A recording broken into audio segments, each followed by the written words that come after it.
Dahulu kala ada seekor induk babi dan ketiga anaknya. Tiga bersaudara memiliki tinggi yang sama. Bulat, merah jambu, dengan ekor lucu yang sama. Sepanjang musim panas babi bermain di rerumputan hijau, berjemur di bawah sinar matahari, berjemur di genangan air. Tapi kemudian musim gugur telah tiba. Suatu hari ibuku berkata sudah waktunya mereka memikirkan musim dingin. Dia meminta mereka untuk membangun rumah besar. Sang adik berkata bahwa musim dingin masih jauh. Kakak tengah berkata bahwa dia akan membangun rumahnya sendiri saat dibutuhkan. Dan sang kakak memutuskan untuk membangun rumah itu sendiri. Saudara laki-laki dan perempuan yang lebih muda tidak melakukan apa-apa selain memainkan permainan mereka. Itu menjadi semakin dingin setiap hari. Sang adik memutuskan untuk membangun rumah dari jerami. Saudara tengah mengira akan sangat dingin di rumah jerami di musim dingin. Dia memutuskan untuk membangun rumah dari ranting dan ranting.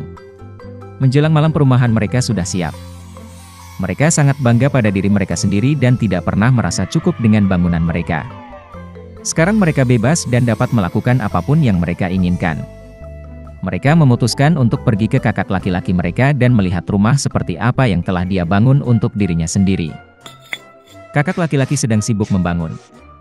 Dia mengoleskan batu, menguleni tanah liat, dan perlahan membangun rumah yang andal dan tahan lama. Adik laki-laki menemukan kakak mereka sedang bekerja. Mereka sangat terkejut dengan jenis benteng yang dia bangun. Kakak laki-laki itu dengan tenang terus bekerja. Adik-adik dan adik tengah mulai bercanda dan menertawakan rumahnya. Mereka begitu geli sehingga jeritan mereka bergema jauh di halaman. Kakak laki-laki meminta untuk diam karena serigala bisa mendengar mereka.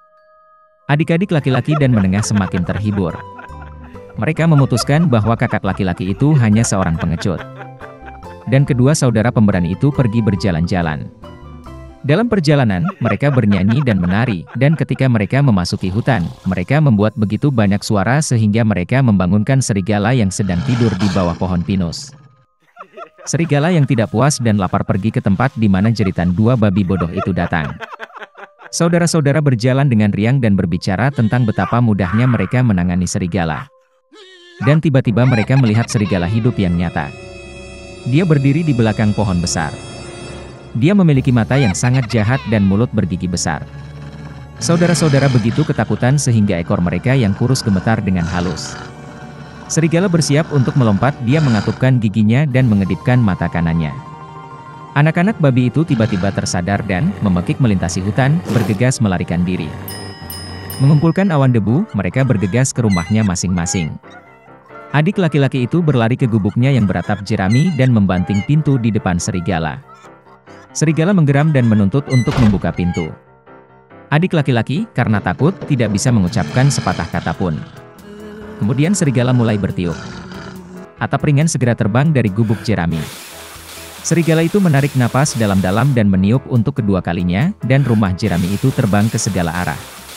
Serigala itu senang, mematahkan giginya dan menerkam adik laki-lakinya. Tapi babi itu dengan cekatan mengelak dan lari.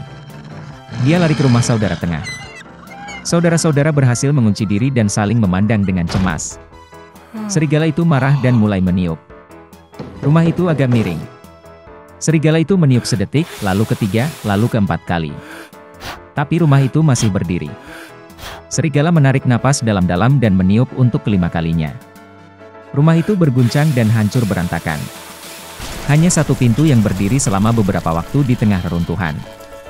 Dengan ngeri, anak-anak babi itu bergegas ke rumah kakak laki-laki mereka. Serigala itu mengejar mereka. Dia yakin kali ini babi tidak akan lari darinya. Anak-anak babi dengan cepat berlari melewati pohon apel besar bahkan tanpa memukulnya. Dan serigala tidak sempat berbalik dan menabrak pohon apel yang menutupinya dengan apel. Satu apel keras menghantamnya di antara kedua matanya. Sebuah benjolan besar melonjak di dahi serigala. Pada saat ini, adik laki-laki dan tengah berhasil lari ke rumah kakak laki-laki mereka dan mengunci pintu. Serigala berlari ke pintu, menggeram dan menuntut untuk membuka pintu. Adik-adiknya sangat ketakutan dan tidak bisa membalasnya. Dan kakak laki-laki itu tahu bahwa dia dan saudara-saudaranya tidak perlu takut di rumah batu yang kokoh. Kemudian serigala menghirup lebih banyak udara dan meniup secepat yang dia bisa. Tapi tidak peduli seberapa banyak itu meledak, tidak ada satu batu pun yang bergerak. Dan kemudian dia melihat ke atas dan melihat cerobong asap besar dan lebar di atap. Dia dengan hati-hati naik ke atap dan mulai turun dari pipa. Babi mendengar suara gemerisik. Kakak laki-laki itu segera menebak apa yang terjadi.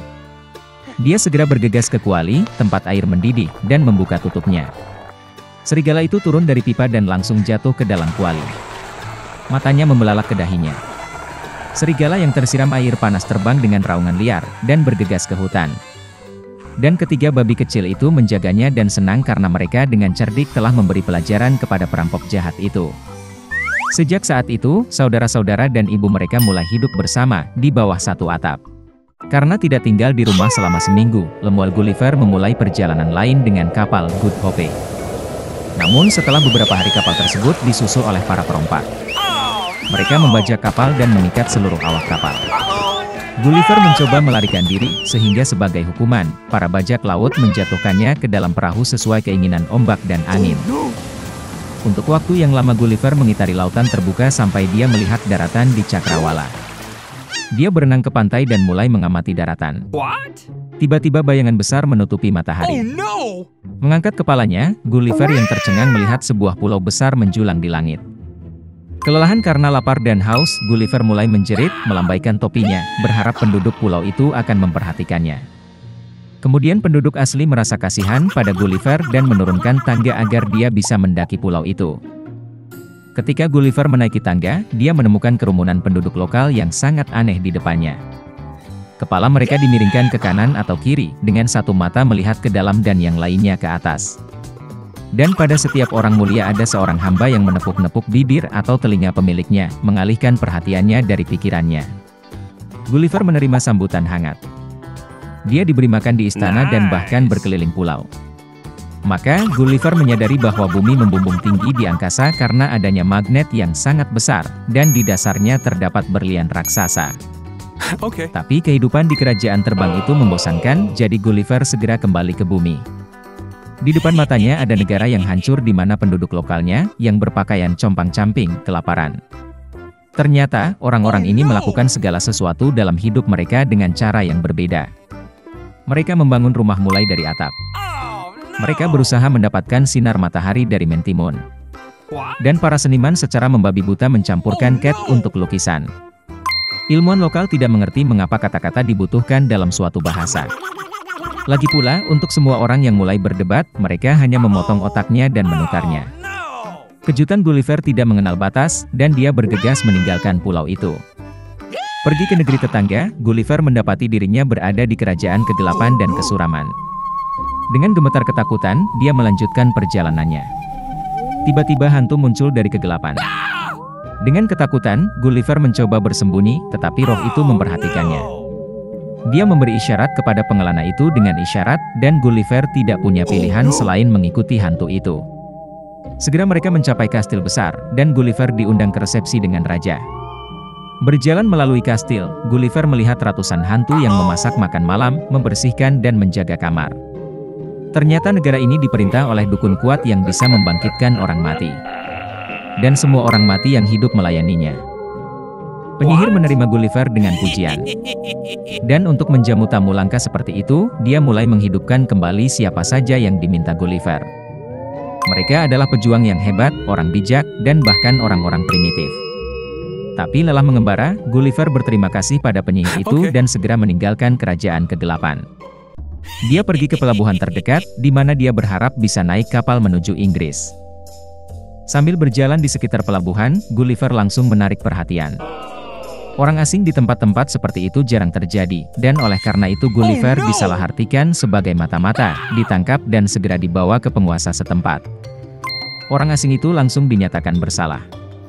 Dan sebagai hukuman, Gulliver harus merangkak melintasi ruang tahta dengan perutnya, menjilati lantai di jalannya. Ini adalah kebiasaannya. Pada akhirnya, Gulliver membungkuk kepada raja 7 kali, kepalanya terbentur lantai. Kemudian gubernur memandang Gulliver dengan serius, dan kemudian memaafkannya. Secara ajaib, Gulliver lari keluar dari kastil dan pergi ke pelabuhan terdekat, di mana dia naik kapal Inggris. Saya harus mengatakan bahwa Gulliver tidak pernah kembali ke bagian ini.